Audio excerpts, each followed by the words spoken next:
The Women's Business Center Richmond, located on the historic campus of Virginia Union University, aspires to be your first partner on your path to becoming a thriving entrepreneur, or your next partner, providing technical assistance for intentional business growth. We are an SBA resource partner and a federally recognized nonprofit with over 90% of our services provided free of charge. Hello, and welcome to the Collecting Corporate Coins seminar, Leveling Up Your Next Contract. This WBC Richmond webinar features procurement and supply chain management gurus, PSM Workforce. It will be led by founder and CEO G. Sean Williams with team members Marcus Howard and Micah Heron. Together, they will provide insight to assist small businesses in selling big by curating corporate spend secrets needed to secure that bag. Let's do it. So now the spotlight is even bigger on our small businesses to introduce themselves. So who wants to go first? Let's do ladies first. Ladies first. Valentina, you have yourself off mute. You want to go for it? Yes, I am Valentina from Salisbury, North Carolina. I'm not any close to Richmond, but I am happy to learn from anybody I encounter because I am fairly new to this business. Our business name is Select Tool Company. We manufacture, assemble, and package and sell from Salisbury, North Carolina. This is where business is located. And I ended up in managing position of this business due to family tragedy. My husband died of COVID in 2021, and he was the owner of this business. Oh, I'm sorry. And anyway, so I've been managing it for about 16 months now, or 17. And, ending up unexpectedly in this kind of position is definitely not easy for me. So like I said, I'm happy to learn from anybody who's willing to teach. I'm trying to obtain certification as woman-owned business. And I'm applying for, SBA loan, actually working on it this week to apply for SBA loan. And it definitely a little harder road because prior to that, I was taking classes at local community college to become physical therapy assistant. So as you can tell, I have not much in common with knife sharpening, Yes, absolutely. But anyway, I'm still learning, and I'm happy to be present at your meeting, guys. Yeah. Well, I thank you for sharing your story. Valentina, what industry are you in? What are you manufacturing? Knife sharpeners. It's one of the kind, little bit unique knife, somewhat unique knife sharpener. Oh, I see. All right, so you guys are manufacturing the knife sharpener. It's manufacturing, yes. Ah, very nice, very nice. Well, thank you definitely for sharing that. Obviously it's clear what your B2B opportunities are. And I think you're already in that space. And so for you, it's about how to maximize that. And then, there's two sides of the coin, Valentina. There's sales and then there's operations. Okay. Obviously. And so that's called sales and operations planning, or what people coin that as, collecting corporate coins. What people coin that as is S&OP. Okay. And so one of the number one things that you have to do in the B2B space is, especially in your situation, is manage that S&OP. What sales do you go after? How many sales can you gain this year?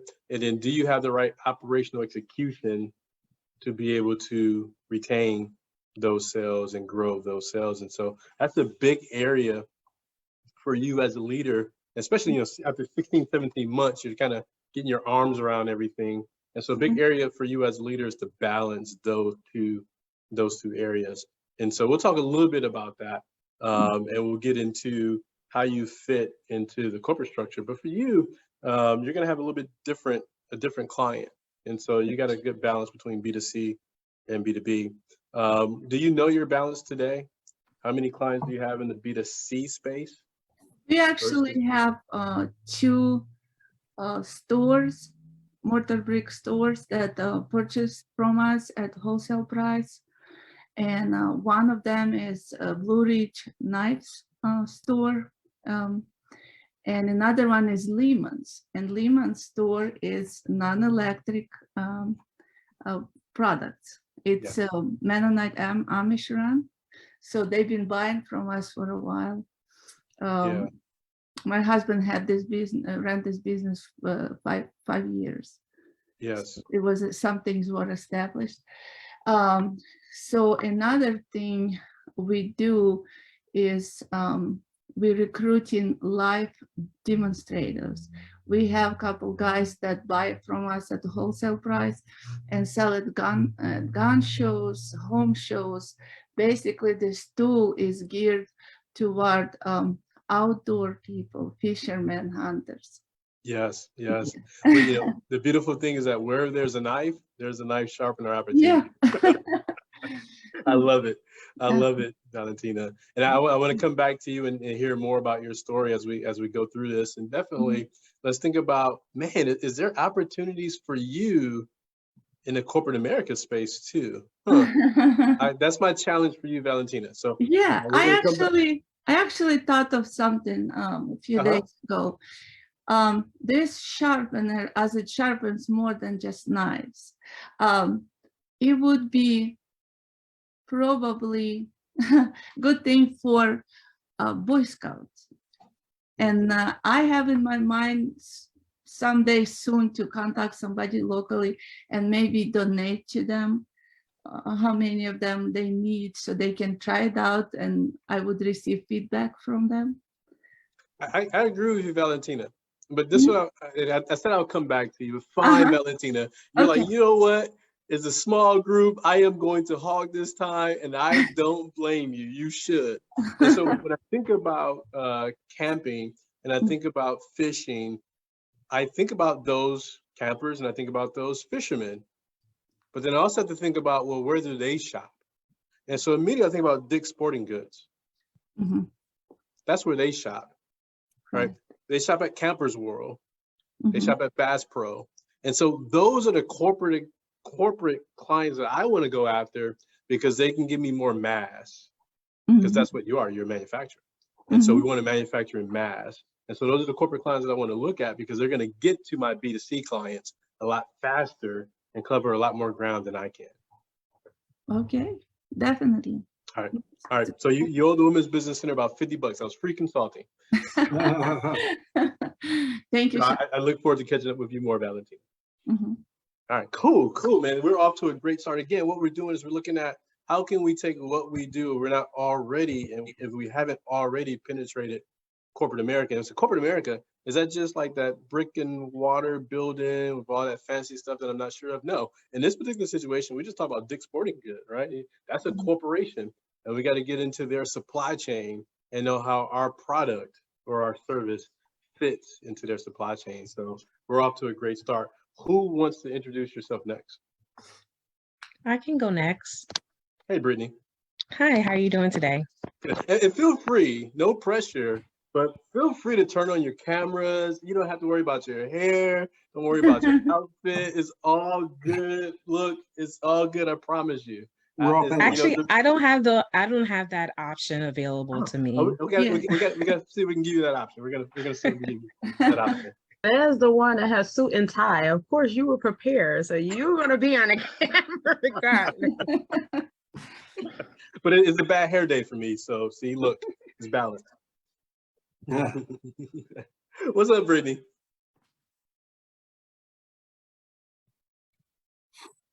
Oh, I think you put us on mute. Oh, I was given access to actually go on camera. Here I am. Brittany Brown. How you guys doing today? Oh, good. Great. So what's up? So tell your name and your company and what space are you in? Yeah, so the name of my company is Bowl Ambassador. We focus on coaching in 3 different major areas. So leadership and executive coaching, life coaching, And of course, the foundation that got it all started was trauma coaching, because I am a survivor of domestic abuse. For about 9 years now, I've actually been doing something called agile coaching. It's in the IT sector. And I do that alongside of leadership and executive coaching for my full-time job working for the Federal Reserve. But I've taken those coaching skills and have now extended it outside of my 9 to 5 and actually have it as a business. And I currently, over the past year, have had a reoccurring contract with Uber and General Assembly, which is a learning platform. It offers upskilling, training, and community training as well. And I'm looking for opportunities to keep that type of engagement going. I've enjoyed it. And what I learned is when you do a really great job, people come back to you. So I've renewed 3 times already with them, going into my 3rd renewal this next week. So I'm looking to see, like, how can I get more of these type of gigs where, you know, they just keep coming back to back. Yeah. Congratulations, by the way. First and foremost, congratulations. I was in corporate America for 12 years. And then I started a practice, which is the practice that I come to you today, PSM Workforce. And when I pitched our first corporate client, as a buyer, as a supply chain leader, sourcing leader for corporate America for years, I was nervous pitching people like me. And I realized that I really didn't understand the corporate structure of other organizations that I haven't worked for. And it made me realize that, well, geez, if I was on the inside and I don't understand the corporate structure, then man, people on the outside, that's going to be tough. And so my question for you is, who or what group at Uber wrote your agreement? Who wrote my agreement? I have no idea who wrote the No, agreement. that's not the right answer, Brittany Brown. That is not the right answer. Here's the thing. The person that gives you $1 has a good chance of giving you the second $1. Okay. And that person who gives you $1, that same person at a different company is more likely to give you $1. Okay. And so I'm thinking about my homegirl Brenda, who just left Lyft. And she has the entire organizational structure of Lyft in her head. And if you told me that it was this person at Uber, I'll call her up and say, who is that person at Lyft? Got it. Okay. That's how we hustle in the corporate game, is we understand who is spending that money. And let's take like companies and see if there's an opportunity for us to get the same money from a like company by the same person. Okay. Well, I know who my contact is there. So my contact that I deal with, so I have 2 different contacts. I have one who actually deals with corporate contracts that they get, which is through GA. They get corporate contracts themselves, and they are responsible for finding coaching vendors to come in and be a part of those programs that they are providing. And then the other side of GA is the community side, where they have their own programs that they provide to communities. So they're kind of the same umbrella, but they do 2 separate things, as they're looking at 2 different core audiences. So they are the people who reach out to me to see if I'm available to participate in an upcoming program that they may have. Got it. But as far as like but they always told me they have to go back to someone to actually agree to my rates. So I've over the year, I've learned to actually ask for what I'm worth. So I've increased my rates twice over the last year, and each time they have accepted it. But they always say they have to go back to someone else. So maybe I need to find out who that other person they're going back to get the sign off from. Yeah. And so there's multiple tiers in the supply chain. It's called tiers. And you're dealing with your end client will be the employees of Uber. Did I hear that correctly? Yes. Okay. And so you're working with a tier 1 supplier to Uber. In most cases, if I think I heard you correctly, you're working with a tier 1 supplier. So you're a tier 2 supplier. Okay. And so what we're looking at is, man, there's got to be some money that's lost as a tier 2 supplier because a tier 1 supplier is not going to do this for free. Okay. And so when we go to, that's cool with Uber because we already got the deal going. When we go to Lyft, we want to see how do we get in that tier 1 space. In order to do that, we need to know who is that person that's approving your tier 1 supplier's request for your fee. And so I think you probably break into 2 spaces. One is going to be the HR space, human resources. All right, so they're ultimately responsible for how they retain talent, how they recruit talent, and how they ensure that their talent is taken care of. And so that's going to be the HR group. There's an HR generalist most likely. That's the easiest path.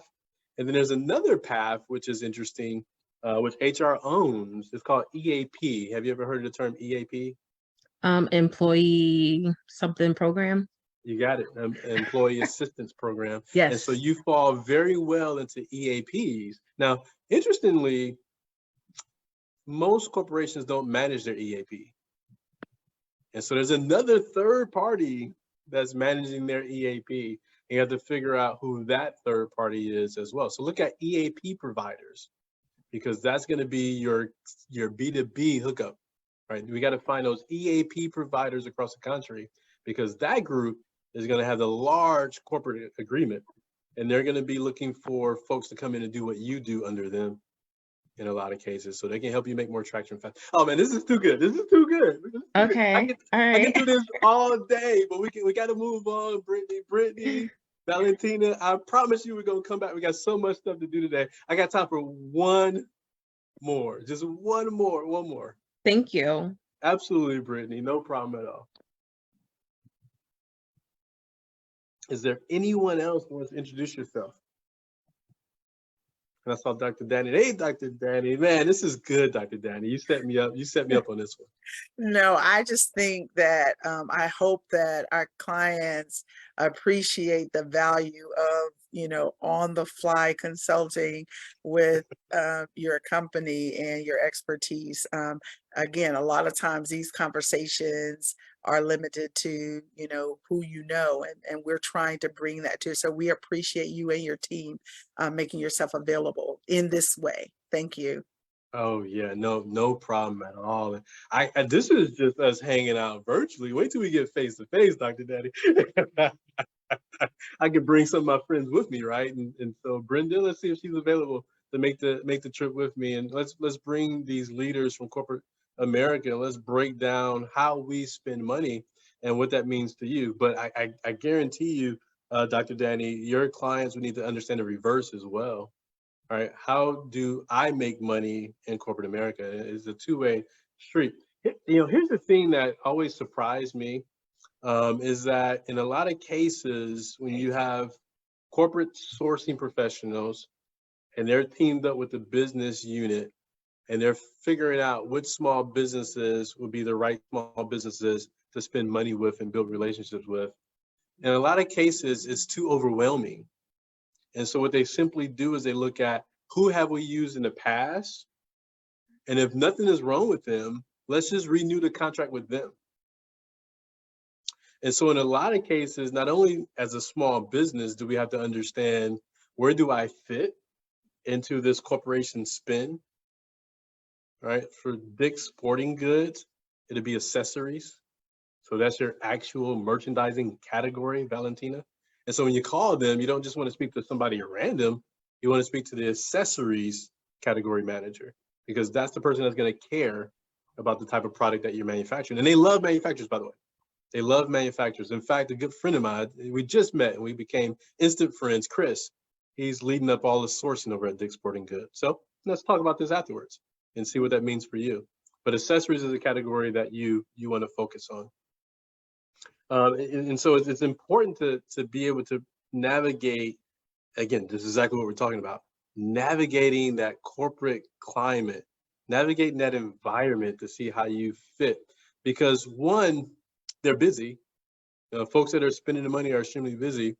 And let's put it in perspective. Brittany, I'll pick on you for a second, and I got time for one more. If somebody's thinking about you want to take a shot at it. Brittany, in my space, I'm responsible for $1.2 billion worth of spend at a Fortune 1000 company. Okay. And your service offering to me is probably about $100,000. All right, so put that in perspective, what percentage that is to me. Say your number again. So my number is 1.2 billion, and your service offering is probably about 100,000. So that's like 0.01%. Yeah. Yeah. Let's put that in perspective. So if in our minds we feel like, man, these corporations need to spend more money with me, I'm going to send them a note and tell them what I do. You could send them a note and tell them what you do, but that's 0.0001% of their thoughts for that day. All right, so you can't tell them what you do. You have to tell them the value that you bring to the table for them. Yes. All right, and here's the value that I bring to the table for you. I'm working with similar clients, and if you want to introduce me to your EAP provider, I'll be more than happy to have that conversation. Perfect. They understand that you understand their landscape. G-Sean, in the advertisement and flyer for the next event, I'm just going to have to make sure that I let people know that there's going to be a quiz. So be ready with your mathematical capability. I love Brittany. Brittany's on point. It's like, hey, what's the number again? Boom, here's the number. I love it. I love it. All right, we got time for one more, I think. Let me take the time.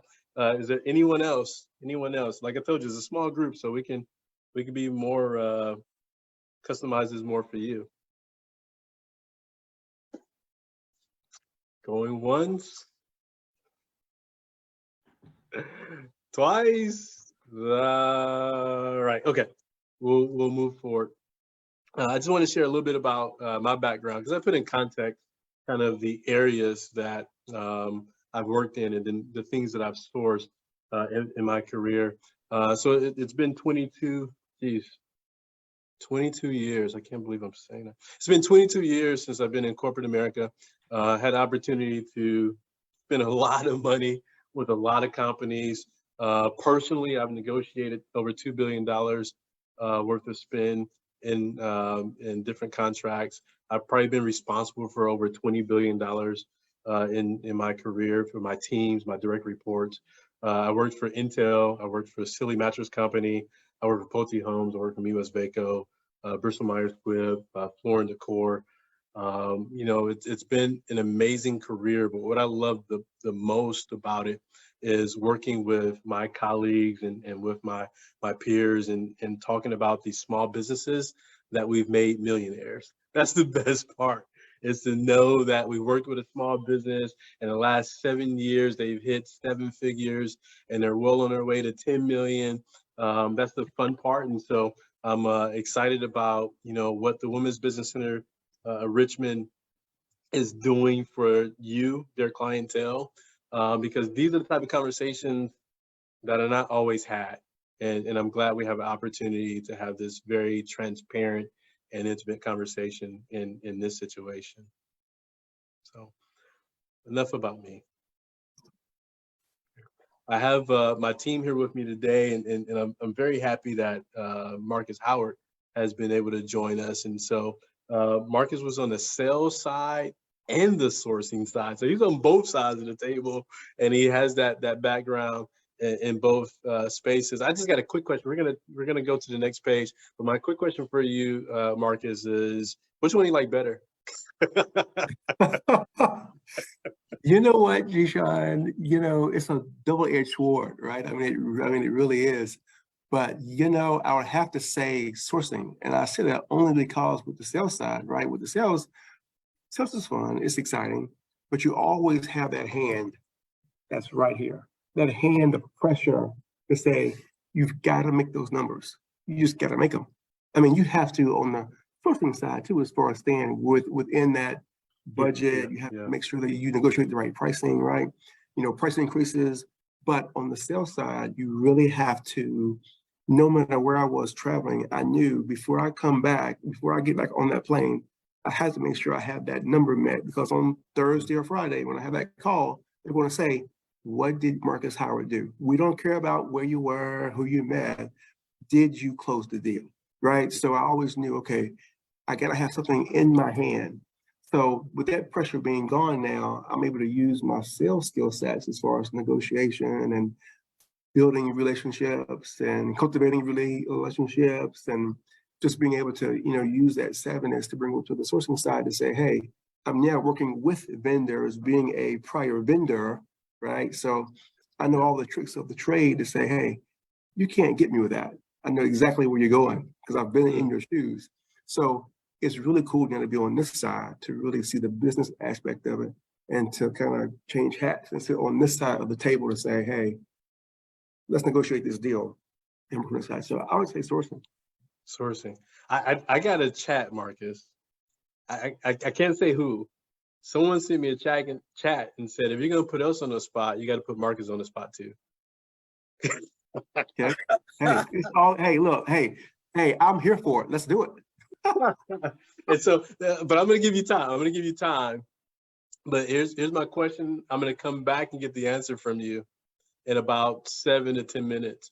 My question is, if you had to give small businesses 2 tips on how to penetrate and get to a sourcing leader like yourself, what would those 2 tips be? All right, so that's I put you on the spot. I have done my duty. I'll give you 7 to 10 minutes to think about that. You know what? And I will be ready. I'll be ready. So that's the problem, is you can't find people like us, right? You can do that in government space because there's usually a public solicitation. You can get access to that solicitation. But when you think about private sector corporations, it's like, where do you find them? Where is that bid? When does it come out? Right, and that's the hard part. And so we're going to get some tricks from Marcus Howard before this is over. Let's go to the next page, MK. All right. One of the things that is extremely important, right, and I talked about, Valentina, your ability to connect with Dix as an example, right?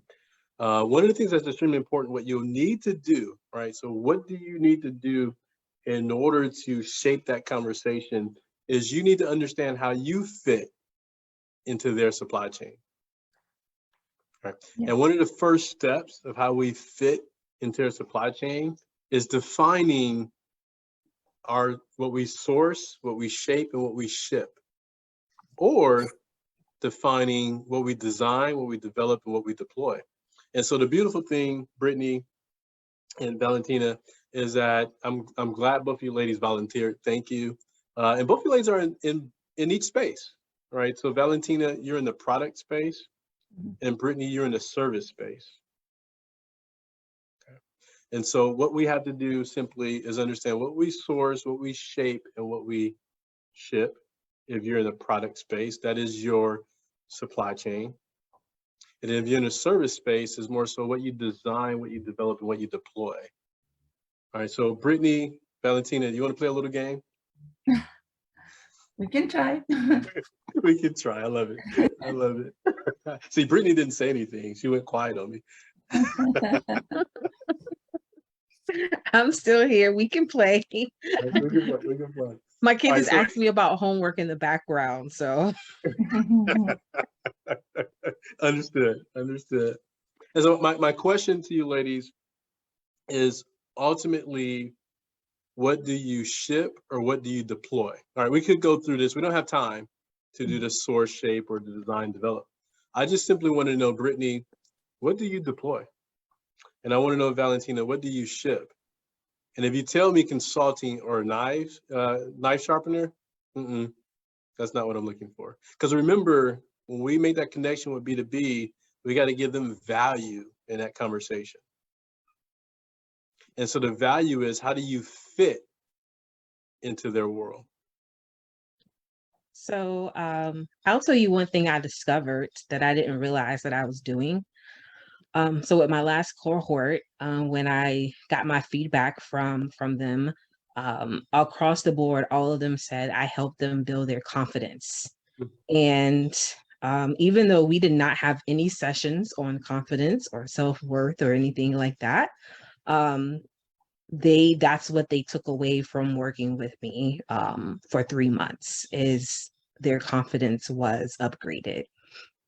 And done, Brittany, you killed it. And I love sharing that experience, because at the end of the day, what you deploy is growth. That's what you do, is you provide growth to that employee base. And so what I need to understand is, well, who in the world in corporations care about the growth of employees? The organization that needs to thrive. Yeah, the organization, but who in that organization? I mean, if I'm HR, I care about having a staff that could stick around and be able to, as where I work at, we have staff that are starting to retire. We have a huge retirement wave that's about to happen. And so you need people who have confidence to step into those roles that are going to come available, those management roles that have been held for 10, 15 years by some people. You need people to be able to step into those. And a part of those management roles is to be able to help other people grow. And so what you have, you pour into the people that report to you, your employees. So I think it's one of those continuous cycle things. If you have great leaders in your organization, those great leaders will continue to give you more great leaders. I agree 100%. I agree 100%. But I want to take it now to the next level, and let's start working on your business development strategy. Like on the fly, literally on the fly. We've never met before. But this is what we need to do when we're pitching corporate America to make the big bucks. And so in your particular situation, we have HR. We've already established that. And HR is responsible for the growth of their employee base. Where do you find a whole bunch of HR people hanging out? It's funny you asked that, because I was Googling that just like a month ago, trying to find like, how can I engage with more HR people? And I actually found an HR like professionals group that I was thinking about actually just joining and participating in their social meetings that they have. Yeah. I don't know if you know the name. One of the biggest ones, I'm not sure if it's the same, is called SHRM. Yep. Mm-hmm. Perfect. And so the Society of Human Resource Management. Perfect. And so now that group does nothing but gets together and find ways to drink. All right. Is this recorded? I shouldn't have said that. Can we like delete that part? All right. So that group gets together and they collaborate and they strategize. And you want to be there with that. You want to be there as they're doing that, because you have an opportunity for that entire room to be your client base. All right. But you gotta be able to pitch. And we're going to do this here last, is what is your pitch? What is your pitch to corporate America? And so you got to be able to pitch corporate America. And it can't be that long 30-minute story. It has to be from the time that we're walking from the restroom to the time that you get back to the bar. That's how long I have to tell you what I can do for you after I've established some type of relationship. All right. And so what you deploy is extremely important. And I think it's around growth. If you're not having a conversation with SHRM professionals around growth, in fact, maybe that's a great question for them to open up the conversation, is what are you guys doing in a post-COVID environment to grow your organization? All right, great opener for you. All right, that's, there's no like crazy, funky calculations to penetrate corporate America. It comes down to who you are, what your company does, and how do you connect to the way that they spend money. That's what it comes down to. And so I appreciate you, Brittany, for allowing us to take a little bit deeper dive inside of your organization. Thank you. Valentina, Yes. hey there. Hello. Yours is a little bit harder. What do you ship? It is. It is. What do you ship?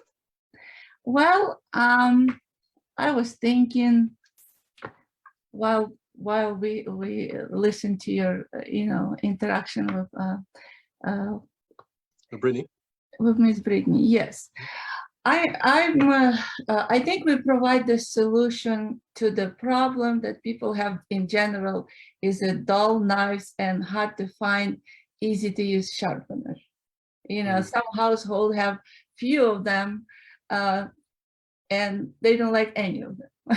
That's what I hear from our customers, saying. So everybody looking for something. It's a small little tool, but it's important to have a good one, right?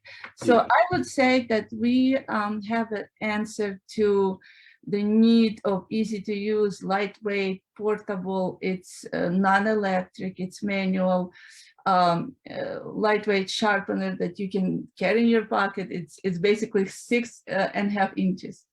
And so I guess we provide what people are looking for.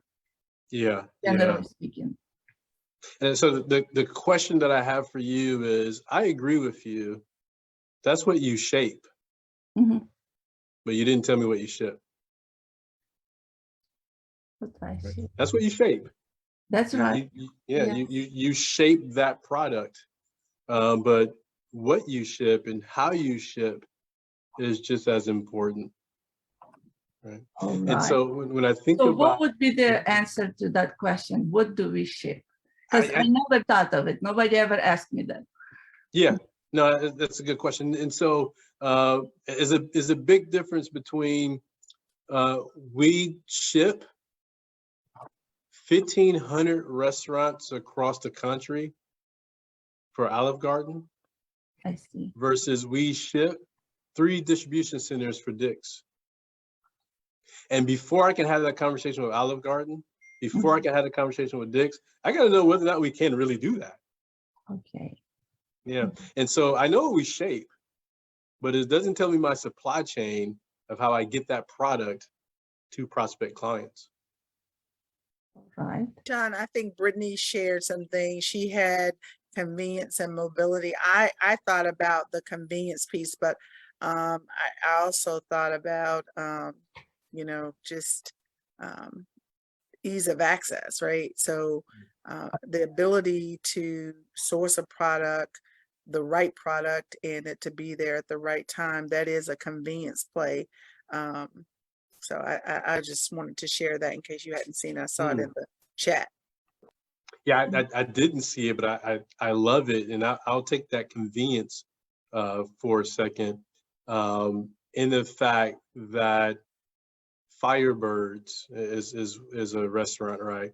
And one of our clients got into the supply chain of Firebirds, and they asked our client to carry a collection of indirect products that is not liquor and is not food to be able to help a Firebird start up when that store does their grand opening.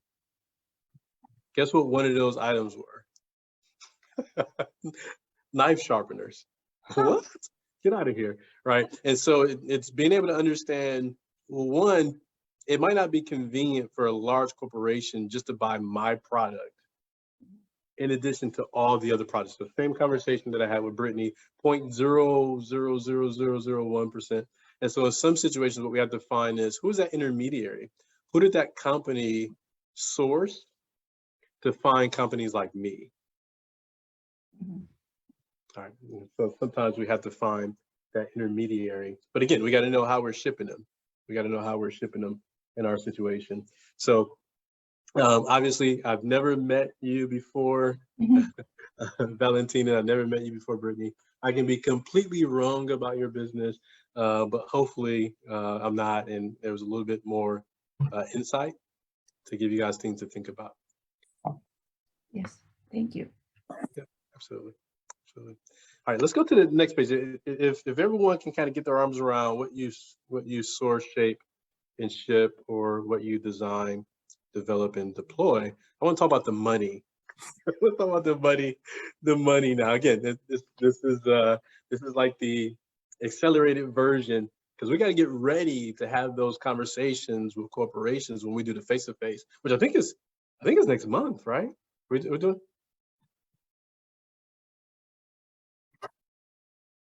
Oh, you guys mute Dr. Danny. I think you're saying is Sorry. I think we targeted March 28th for the face-to-face mixer. And we'll be, since today is February 28th, we'll be getting that information out by the end of the week in terms of the locale. But it is going to be invitation only. So we're really, you guys are ahead above the shoulders because you're on the webinar tonight. Yeah. And I want more people to share their company, because I'm keeping it in mind who's on the call, right? And those are the type of conversations I like to have with my peers in the industry, is opportunities for small businesses like yours. And so you got to let me know who you are. And so please feel free to go off mute if you can and share who you are and what your small business is.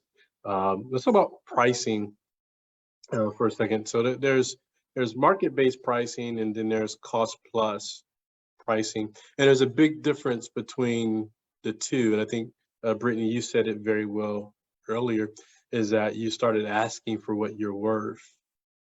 You started asking for what you're worth. And so in a lot of situations in small business, especially with corporations, we have no idea what to charge them. When I first started in the small business space, I got a call from Vietnam, and they asked me would I do training in Vietnam, and I told them I would do it for like $1,300 a day or something like that. Oh man. And so now if you put in perspective what we charge a day, so we charge about $4,000 a day now. All right, so we didn't really know what our worth was back then. But I tell you what, going to Vietnam 7 times in 2 years was an amazing experience, because it's like $1,300. We're booking you like every month. And so we got to understand our worth. So what did I do? I did a cost plus model back then. And I said, my time and what it takes for, minimum level of team support. Here's what that number is. And then I put a markup on it. I put a small markup on it, and that was my cost plus a markup. Okay. Here's where we fall short, especially when we're running a company that has a established presence in the industry, or we're in an established industry. That industry has probably set some type of market pricing. All right, so what is the difference between the two? Let me make it personal, because that's probably the easiest way of getting there. If you interviewed for a job with me and I said, how much are your bills at home? And you told me, well, my total bills turned out to be about $40,000. And I said, okay, well, how about I pay you $50,000? That would be a cost plus example. Completely different than the fact that the job that you're interviewing for, the market rate is $120,000. All right, so that's the difference, is we have to understand our particular product or our service offering and what the worth is inside of the marketplace. But then we also have to be able to calculate our cost basis, and our cost basis is made up of 4 areas. And actually, let's go to the next page, because I think we have it on the next page. And I can't believe our time is almost over. No, there it is right there. And so we got to be able to break down the MLOP. Can anyone tell me what MLOP is? Man, this is a pop quiz. MLOP, and we're breaking down our price. All right. The first thing that we want to understand is our materials, our labor, our overhead, and our profit. All right, so we gotta be able to break down MLOP in order to get to our cost basis, or in order to be able to evaluate market-based pricing. All right, so I want to play around with that a lot more. We'll talk about that a little bit as you guys are doing proposals, this is what it comes down to. You're doing a proposal and you're like, man, how much should I charge? All right, the first thing that you need to do is calculate your MLOP in order to start that process. All So right. Jishan, I typed in the chat a comment from the Facebook page. Coach Barvinia Wooten is a Hall of Famer from Virginia Union. She owns a local, she owns the Richmond Roadrunners professional women's basketball team. Okay. And she was saying, how can some of these things apply to her? And of course, initially my thought is one of the things that corporations seek to do is be connected to the community. And so, but maybe you can speak to it when it's not a product, of course. Well, it can be a product, it can be an advertising product, but maybe you can talk to her a little bit about, or those people who are in that squishy space, Yeah, that's actually, let's go back, MK, if you go back a page, I think 2 pages. Coach Barvinia, hopefully I pronounced that correctly. Coach Wooten, that's good. Oh, Coach Wooten, I'm sorry, Coach Wooten. The beautiful thing, I love your space, is because you provide something. We just got to figure out what you provide to corporations. How do you break that space? And so I always focus on the dollar. How can they pay you? Well, they can pay you by being patrons of the games. That's one way to pay you. Another way to pay you is by sponsoring your team. Right. And so those are 2 mainstream ways. And I hope that you're agreeing. I know you're on Facebook Live, but I hope that you're agreeing with that. And so what we have to figure out is, what is our service offering? What are we shipping or what are we deploying in this particular situation? And so for you, is the experience, I think, is the experience with their employee base, is the box seats, or is the outing, is the team builder. Man, never thought about your ability for the Roadrunners to provide a team building experience, right? And so I think you had that great opportunity to do that. And I hope that your marketing team, your branding team is, if they haven't already, I'm sure they have, they're working on those packages for corporate America to be able to have that experience and that team builder. But also the sponsorship, man, wouldn't it be nice to for someone to go to the game, and every time they go to a game, they look at the floor, or they look at the seat, or is the cups that are used in concession that has their name all over it. And so that's what we're selling in that particular situation. But we have to be able to give it to the right person in corporate. Who is that person in corporate America that says, yes, I do want folks in my organization or associate my organization to have an experience? Immediately I go to sales. Because I'm thinking about all of the folks that you're courting, and you want to come in and you want to understand your company. Why not do it over a basketball game? You guys can come for a half. You can just have this experience. I think about HR, right? And the fact that we have different groups that may come and experience a game at certain times, depending on what's going on in that group and the team building that they're trying to create. I think about even the community outreach. Even community outreach. It doesn't have to be, and this is where people get kind of locked up. It does not have to be the employees of that corporation. It may be the Boys and Girls Club that they sponsor. We're giving the Boys and Girls Club an opportunity to sell something to that corporation. So not often, I talked about this with Brittany. Not always do we have to go and be a tier 1 to that organization. Sometimes we can be a tier 2. And the best way of being a tier 2 is to get with United Way, give the Boys and Girls Club, and find out what corporations are they dealing with and what relationships they have, and how can you create an experience for the Boys and Girls Club with that corporation. So we can do this all night. I hope that was a little bit helpful. I'm sure your team is all over it, but that would be the quick ways in which I would say, man, that definitely way. Oh, wait. We got Coach Wooten right here on the line with us. Hey, Coach Wooten. Can you all hear me? Yeah, we can hear you. See if I can get this video. Well, thank you so much. I think I joined the call probably about 20 minutes ago. I saw Dr. Danny was online, so I thought I would jump on and put my ear to the ground and do some ear hustle.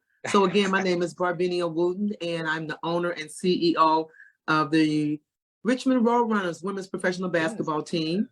And I'm excited about the opportunity to learn more how we can connect with corporations And as you mentioned, in terms of utilizing their services from the community outreach standpoint, we definitely have sponsorship packages that we're promoting right now. So there's a lot of ways based on what you just shared, what you articulated, that I see how we can utilize this type of, build on this type of relationship and get some corporate funding. Yeah, yeah. I appreciate that. And thank you so much for joining. I know we're short on time, man. We can do this all night. One of the things that I really enjoyed was we had a supplier at a huge conference, and they rented out a gym, and they did this experience deal where they had some of the ladies from the local professional team. I forget where it was. I think it was Indianapolis. Some of the ladies from the professional team challenged some of the guys to a game. And it's like, man, this is really interesting. And so, and also conferences are an opportunity for you to give the sales team a whole different level of pitch that they never would have thought about. And it may be the ladies on the team that just shows up to a conference for a few hours. You put a basketball rim inside of the exhibit hall, and you do who can make the most 3-point shots. Right. And just small things like that. We always find a way to penetrate those corporations with innovation. And that's an innovation type of opportunity. So yeah, that's awesome. I do want to be respectful of you guys' time. This session was set up as a teaser to get folks out and interested in coming to the Mixer, the face-to-face meeting we'll have at the end of March around this idea of cracking the code and figuring out how to capitalize on corporate relationships in such a way that the value benefit trade-off is optimal for small businesses. Sometimes that can be a challenge. It can be intimidating, but with our partners at PSM and their connections and the relationships they have, our hope is that we would be able to get back together, and do, kind of like I guess maybe more of this in a social setting, but to set up this idea that the Women's Business Center of Richmond is really seeking to become more of a center of excellence around these types of relationships, where connecting our clients to the corporations who can benefit from them. And to me, one of the far extremes that can be a challenge to make that happen is something like a sports team. But I love the examples that were given in terms of the team building that is necessary when we go to these big conferences for sales and this and the other. There's always some element of helping us to understand how you can work collaboratively, how sharing the ball, sharing the information, being transparent, seeing the no-look pass. I mean, I can see all of that happening, Arvinia. So we just have to talk about how do we make that happen. But corporations are always looking for innovative ways of getting across their message. So I'm excited about the businesses that chose to share, and I hope that we have an opportunity going forward to have more companies share and benefit from your knowledge and your wisdom, Jishan. So again, we're a little bit over, but I wanted to give Marcus an opportunity to. Oh! I'm ready. Okay. I'm ready. So just to reiterate, Jishan's question, for those of you who may not have heard it, was how can small businesses get into the position to get to a key decision maker like ourselves who are outside trying to get in, right? So what I come up with is the BEND model, okay? The BEND, B-E-N-D, okay? So here's what you have to do first. B stands for belief, all right? What is it that you want these individuals or individual to know or believe about you before you get in the door and after you leave from the door, okay? What is it that you want them to believe, right?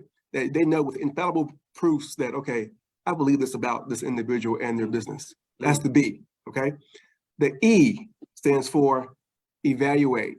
You need to make sure that you have evaluated what this individual or individuals stand for, right? Mm-hmm. Like, okay, what is it that, how are they? What's their makeup? Like, do they, or do they want certain things that before you come in, you have to kind of know them. You have to study, be a student of this individual. So when you go in, for example, Marcus, do they care about the growth of their employee base? right, exactly. Yeah, exactly. you kind of need to Right. evaluate So, that. Yeah. Right. So be a student of this individual's company and of them also, right?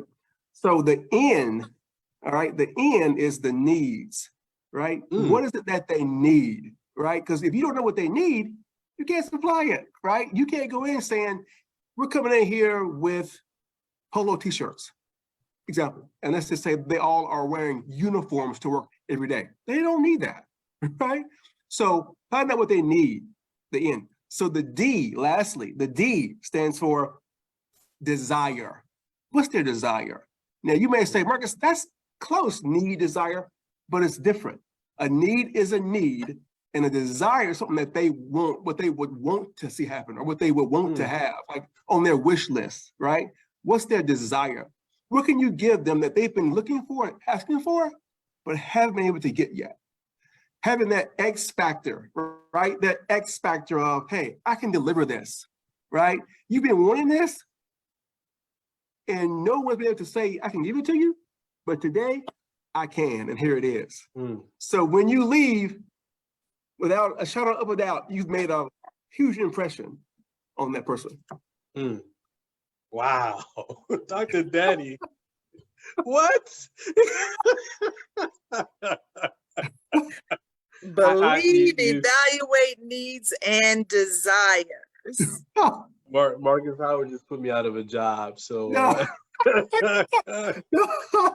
that you said that extremely better than I could even come close to. Yeah. Well done. Well done. We put him on the spot, but he delivered. Oh, thank you. Thank you. Cool. I love it. I would be remiss if I didn't take this opportunity to promote our conference that will be happening April the 28th at the Lewis Ginter Botanical Gardens. Beautiful location. Beautiful location. It is a beautiful location.